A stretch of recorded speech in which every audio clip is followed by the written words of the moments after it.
하나님의 말씀 봉독합니다. 창세기 39장 1절로 3절 말씀.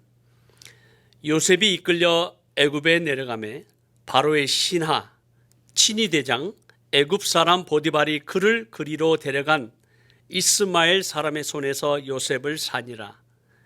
여호와께서 요셉과 함께 하심으로 그가 형통한 자가 되어 그의 주인 애굽 사람의 집에 있으니 그의 주인이 여호와께서 그와 함께 하심을 보며 또 여호와께서 그의 범사에 형통하게 하심을 보았더라. 야곱의 12아들 가운데 가장 억울하고 기구한 인생을 산 사람이 있다면 꿈쟁이 요셉입니다.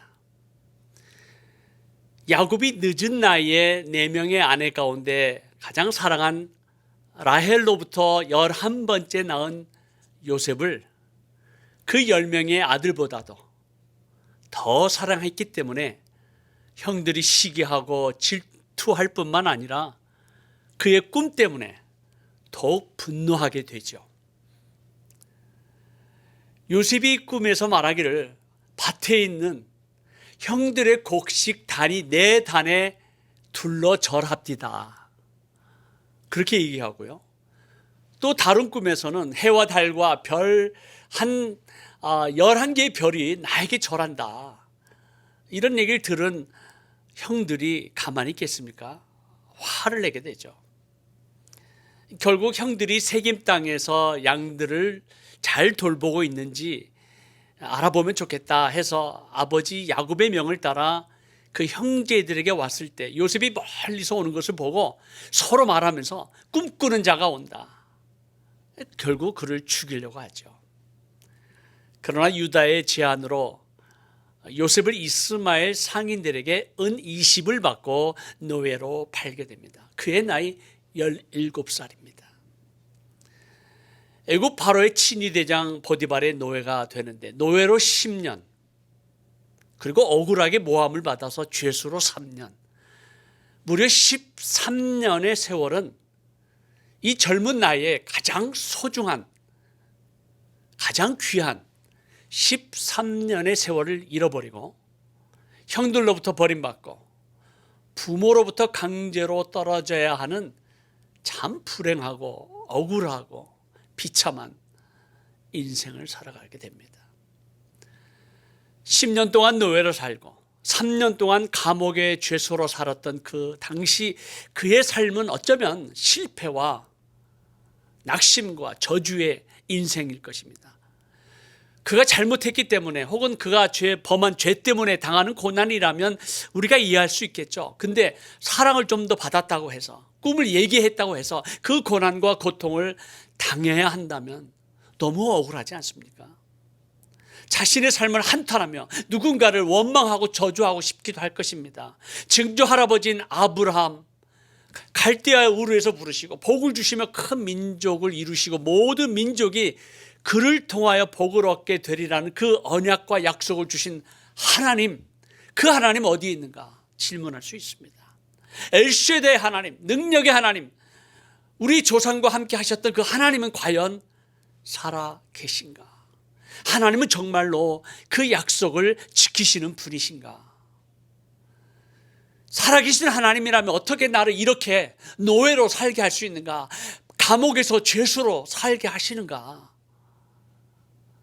아마 자신의 삶에 대해서, 억울한 인생에 대해서 하나님께서 나타나셔서 그래, 내가 너를 자유케 하리라, 내가 너를 해방시켜 주리라, 그렇게 말씀하지 아니하시고 노예로 있을 때, 감옥에 있을 때 여호와 하나님께서 요셉과 함께 하셨다라고 기록합니다.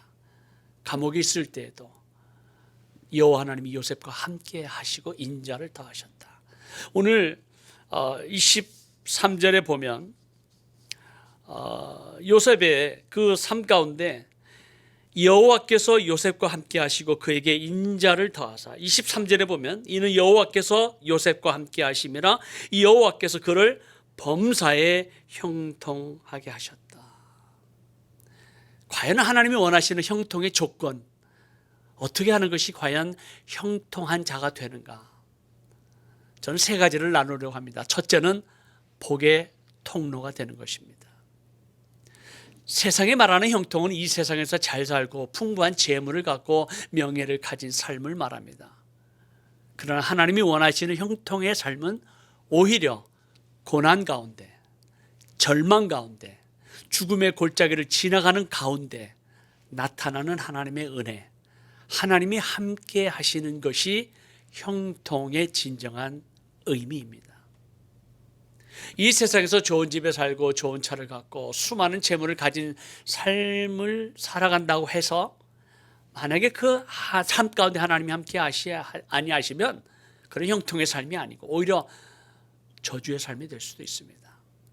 반대로 세상에서 풍부한 재물을 소유하지 못하고 육체적인 질병으로 인해서 힘들어하고 때로는 여러 가지 관계로 고통스러워하고 하루하루 힘들게 살아가는 우리의 인생이라 할지라도 여호와 하나님께서 함께 하시면 형통한 삶이요, 참 복을 누리는 인생이라는 것입니다.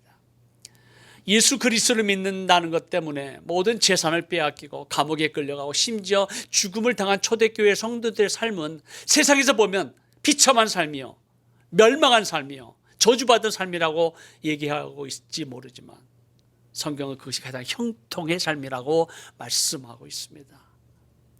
세상이 말하는 형통은 나와 나의 가족이 복을 받는 것에 어떤 그런 초점을 맞춘다면 성경이 말하는 형통은 나를 통하여 다른 사람에게 복을 흘러보내는 유통, 통로에 초점을 맞추고 있습니다. 성경을 기록하기를 보면 5절에 그가 요셉에게 자기 집과 그의 모든 소유물을 주관하게 한 때부터 여호와께서 요셉을 위하여 그 애굽 사람의 집에 복을 내리심으로 이 여호와의 복이 그의 집과 밭에 있는 모든 소유에 미친지라. 여호와 하나님께서 요셉과 함께 하시고 그를 형통케 하심으로 보디발의 집과 그의 모든 소유에 복이 임하게 됩니다. 우리 주위에 보면 그 한 사람으로 인한 축복이 흘러서 그 가정이 변화받고 일터가 변화받고 공동체가 하늘의 축복을 받는 것, 이것이 진정한 형통의 삶입니다.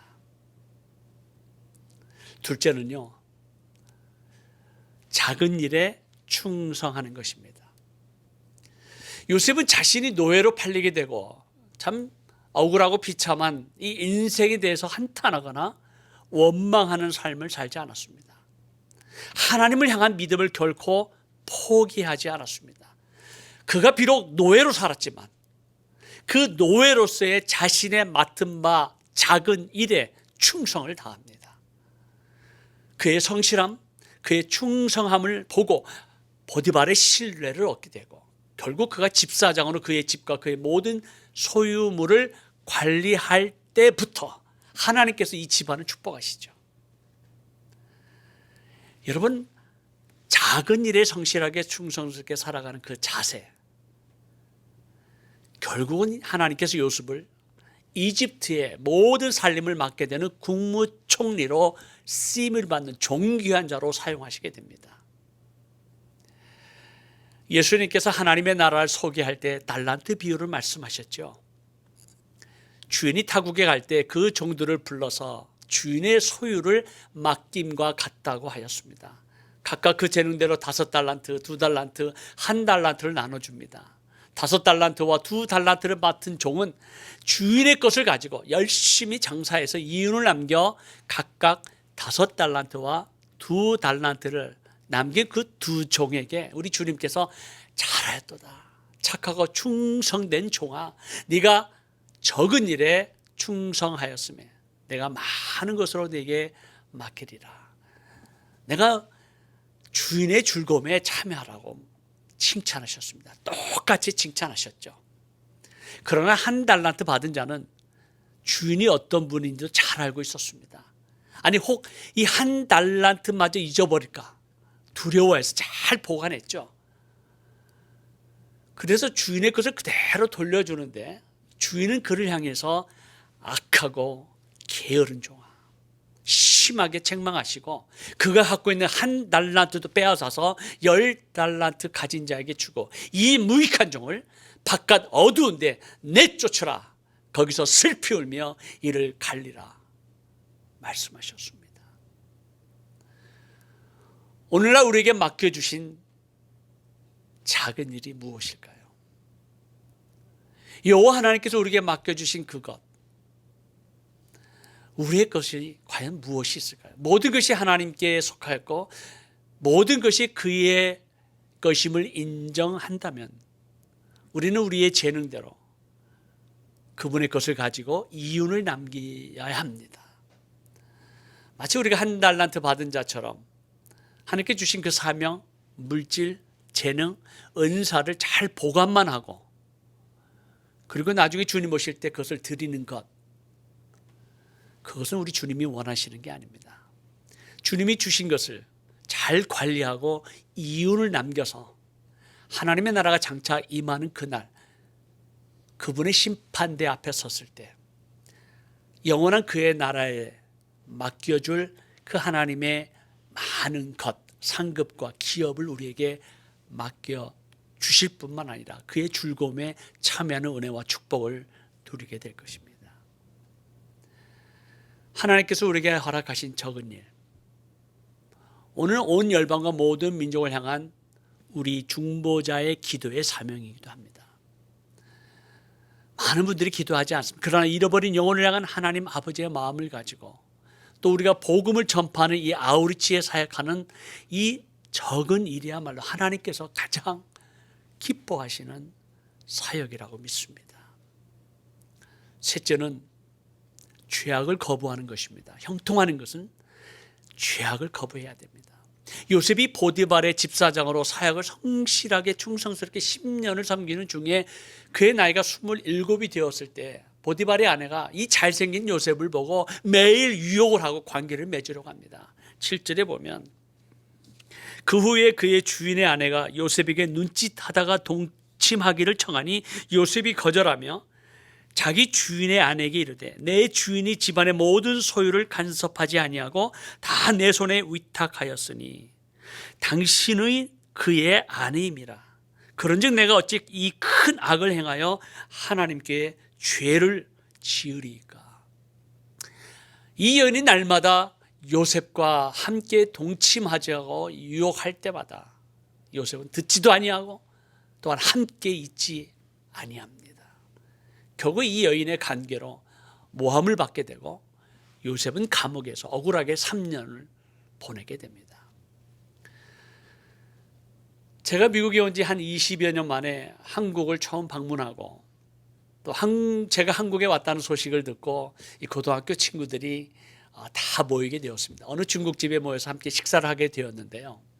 제가 목사가 되고 선교사가 된 사실을 전혀 알지 못한 친구들, 또 그 당시 저는 이 불교 고등학교를 다녔기 때문에 불교 교합반의 반장으로도 있었고 그리고 또 불교의 포교에 또 열심히였던 과거의 저를 아는 사람 친구들이 제가 목사가 되고 선교사가 되는 것에 대해 큰 충격을 받았습니다. 이 중국집에서 이제 식사하면서 술을 시키고 한 잔씩 따르는데 이제 한 잔씩 술을 돌리면서 이 목사에게 저에게도 이제 권고하는 것이었습니다. 그래서 내가 목사요, 내가 선교사니까 술을 먹지 않겠다. 그랬더니 친구들이 요즘 목사들도 술 한 대더라. 더도 말고 딱 한 잔만 마시라. 우리의 의리를 생각해서라도 딱 한 잔.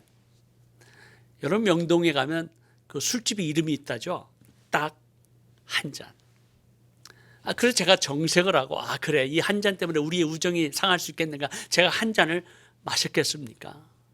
아니죠. 내가 하나님 앞에 헌신한 이 술을 마심으로 해서 죄다 죄가 아니다라는 것 떠나서 제가 하나님 앞에 헌신한 저의 삶의 약속이 있었기 때문에 내가 목사의 선교사이기 때문에 내가 술 마시지 않겠다.